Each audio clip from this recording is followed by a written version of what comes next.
बिस्मिल्लाहिर्रहमानिर्रहीम। मैं हूं कैसर ठेठिया और आप देख रहे हैं मेरा यूट्यूब चैनल 1 मिनट। 1984 में कुर्बानी देने वाले सिखों की कुर्बानी का हासिल खालिस्तान हकीकत के करीब तर। भारतीय रुकावटें नाकाम, खालिस्तान रेफरेंडम कामयाबी से जारी। भारतीय खुफिया एजेंसी रा की तमाम साजिशें दम तोड़ गई। रेफरेंडम के 5वें मरहले का मामला है जो 5 दिसंबर को गुरु गोबिंद सिंह गुरुद्वारा संदरलैंड यूके में मुनक्कद किया जाएगा।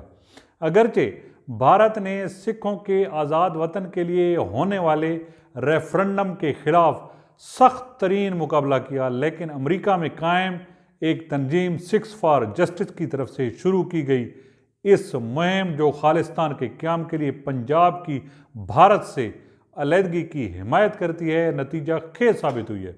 और इसके नतीजे में 4 मराहल में पंजाब रेफरेंडम कमीशन के नाम से बराह रास्त जमहूरियत के माहिरीन के एक गैर जानिबदार पैनल की निगरानी में रेफरेंडम पहले ही हो चुका है।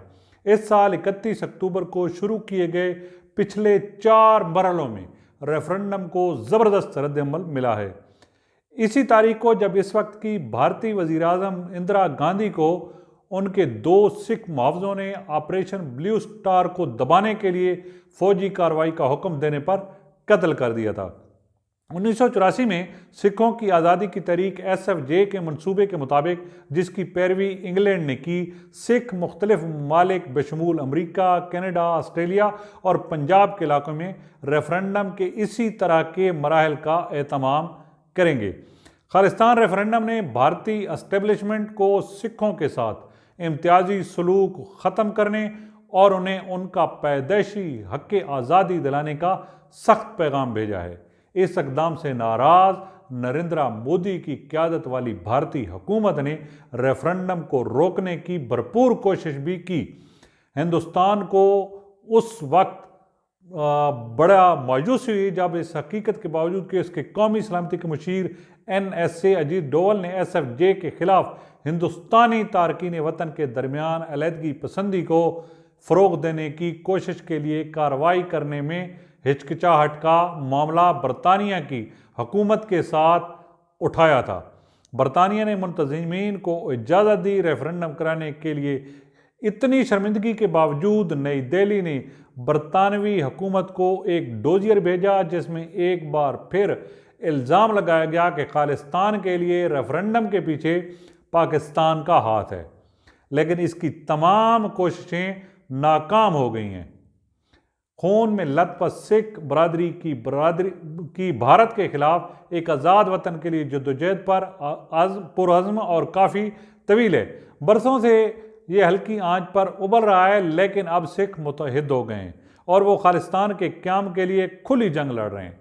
इस तरह के मज़ीद रेफरेंडम होने जा रहे हैं, जैसा कि रेफरेंडम के 5वें मरहले का मामला है जो 5 दिसंबर 2021 को गुरु गोबिंद सिंह गुरुद्वारा सुंदरलैंड यूके में मुनक्किद किया जाएगा।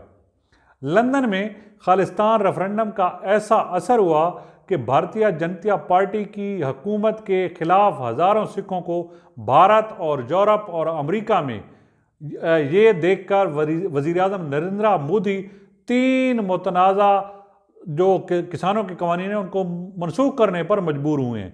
भारतीय मीडिया और इंटेलिजेंस रिपोर्ट के मुताबिक खालिस्तान रेफरेंडम की जारी मुहिम में सिखों की बड़ी तादाद ने शिरकत की है। इंडिया के इंटेलिजेंस ज़राए ने, जैसा कि इंडियाज़ इकनॉमिक टाइम ने रिपोर्ट किया, इस बात की तस्दीक की कि बीजेपी हुकूमत बरतानिया के शहरों में सिखों के एक अलग सिख वतन के क़याम के लिए रेफरेंडम मुहिम के दौरान खालिस्तान के हक़ में वोट देते हुए बड़ी कतारों को देखकर झंझला से गए हैं। बरतानिया में रेफरेंडम के मुख्तलिफ मराहल में किसानों के एहतजाज और बड़ी तादाद में सिखों ने शिरकत की।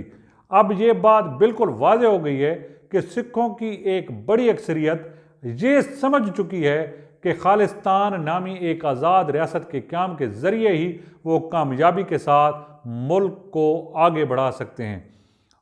मुनज़्ज़म ज़ुल्म सितम और मुसलसल इस्तेहसाल को ख़त्म करें, जिसका वो 1947 से हिंदुस्तान के हाथों सामना कर रहे हैं।